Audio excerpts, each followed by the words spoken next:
Welcome to This Explainer. We all grew up with those classic fables designed to teach us right from wrong. But today we're looking at an ancient story that gets completely turned on its head. We're talking about the ant and the grasshopper, but through the lens of a genuinely hilarious, highly ironic modern story about two brothers. It's a fascinating look at how we balance work, play, and honestly, the ultimate value of our time. So here's a pretty provocative question for you. What if everything we've been taught about hard work and success is, well, a lie? From day one, we're fed this deeply ingrained narrative, right? Hard work always guarantees success, and leisure, or just kicking back, leads straight to ruin.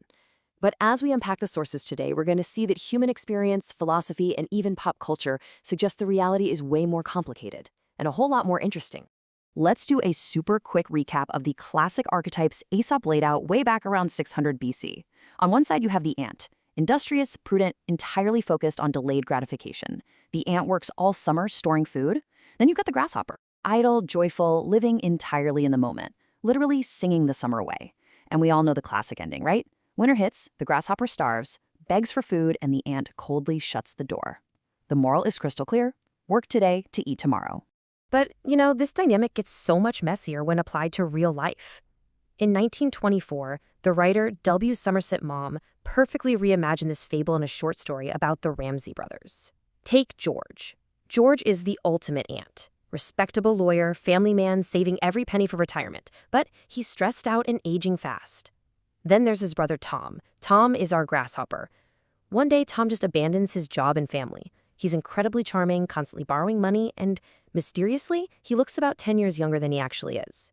What's genuinely mind-blowing here is the sheer audacity of Tom's actions over the next 20 years. Tom lives a completely dissolute grasshopper life. He leaves his wife, ditches the office, and spends 2 full years traveling the world purely on borrowed cash. And when that money runs out, he literally blackmails his respectable brother George by taking embarrassing, low-paying jobs at George's favorite gentlemen's clubs. He even pulls off a 500-pound court scam with a guy named Cronshaw, splits the cash, and runs off to the casinos in Monte Carlo. The guy relies entirely on his brother's fear of a family scandal to fund his partying. Now, while Tom is out running scams and having the time of his life, it actually touches on a really profound historical debate. If we zoom out from the Ramsay brothers for a second, we hit the ancient philosophical concepts of vita contemplativa and eudaimonia. Ancient philosophers like Aristotle actually argued that the highest state of human flourishing, that's eudaimonia, wasn't found in endless grinding toil, but in the contemplative life. This was essentially the original grasshopper style. They seriously debated whether a life of stressful, active accomplishment was actually better than a life spent experiencing joy, spiritual reflection, and contemplation. And guess what? That debate is still very much alive today. Take philosopher Bernhard Suits and his book, The Grasshopper, Games, Life, and Utopia. Suits completely rejects the ant's obsessive prudence. He argues that the grasshopper's summer life isn't a failure at all, but a higher philosophy. He basically says that play and idleness are the final justification for any work we do. Think about it. Why work at all if not to eventually enjoy the freedom to just play? It totally flips Aesop's moral on its head. But of course, society usually pushes back hard against this grasshopper philosophy, and that pushback starts incredibly early. At just 4 years old, children were the subjects of Walter Mischel's famous Stanford marshmallow test back in the late 1960s. Psychologists were testing these toddlers to see if they already had that ultimate ant mindset.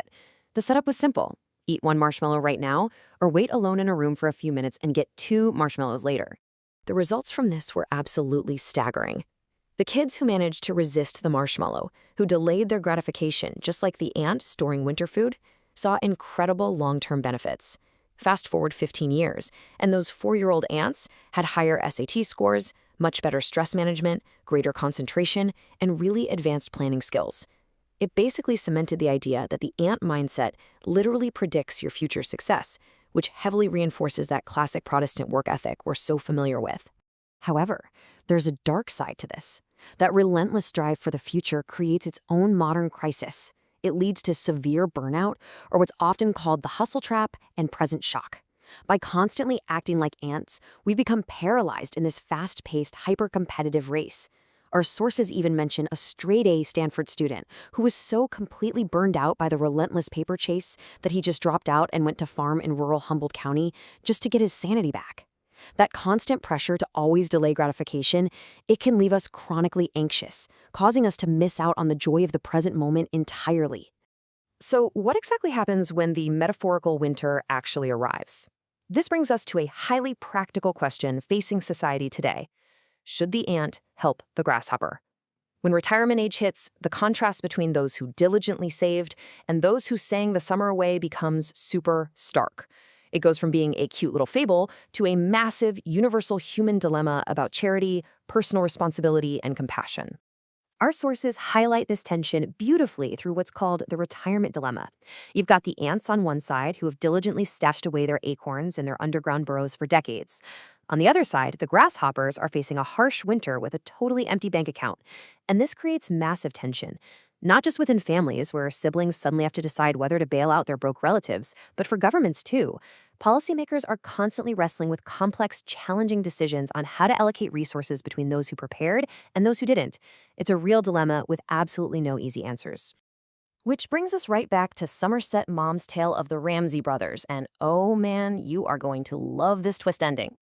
Remember George, the exhausted, hardworking ant, and Tom, the grasshopper, who spent 20 solid years borrowing, scamming, and just laughing his way through life? Well, Mom delivers a finale that completely shatters the old Aesop moral.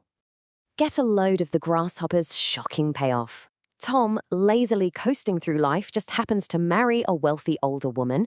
She passes away shortly after, leaving him an absolute fortune. We are talking £500,000, 2 houses, and a yacht.